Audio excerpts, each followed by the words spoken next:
Sports Report. The Central Hockey League announcing Colorado Eagles center Riley Nelson as the season's most valuable player.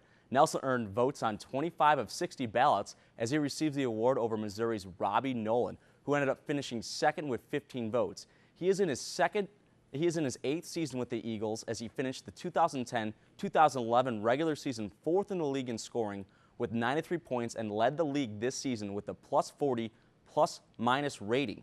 He becomes the third Eagle player to earn the MVP award after Greg Panowski in 2005 and Kevin Ulansky in 2010.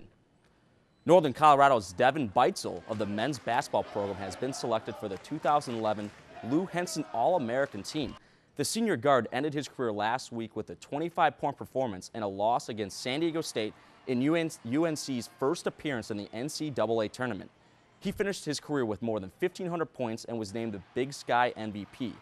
Beitzel joins 25 other mid-major players honored by the program. Thanks to a loss against the Comets on Saturday, the Colorado Eagles claimed the #2 seed in the Tuner Conference for the playoffs instead of the #1 spot. They will open postseason play against the Quad City Mallards this Friday. The CHL only allows a roster of 19 in the playoffs. To see the full list of who will represent the Eagles, visit noco5.com and click on the Sports tab.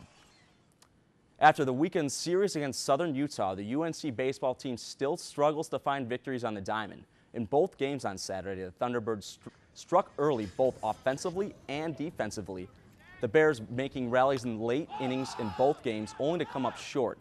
In Game 1, UNC fell 6-3 in the game, and then in Game 2 they were defeated 3-2. In both games, the Bears weren't able to bring runs in until the final 3 innings.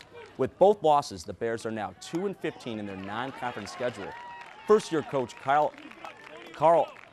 Iwasaki feels these games are a good test as they prepare for Great West matchups. And, you know, the game's not going to come to you every time, but, you know, you can try and fight it and try to get to the late innings and probably pull a game out or two. I wanted us to pull this game out, not just to win the game, but to show and test these guys to show that they can come back from behind and win in the preseason with a good team like the Thunderbirds. The Bears were scheduled to play Big 12 opponent Kansas State tomorrow and Wednesday. Unfortunately, those games have been canceled due to heavy rain. UNC will continue to play this Friday against New Mexico State. The Bears softball team split a doubleheader on Saturday with in-state rival the CSU Rams. UNC took the first game with a 7-5 victory, while CSU claimed the second 9-5. The Bears are now 3-23 overall as they prepare for the Utah Valley Invitational this weekend. The Rams, now 7-27 overall, have 2 weeks off before they open conference play against UNLV at home on April 8th.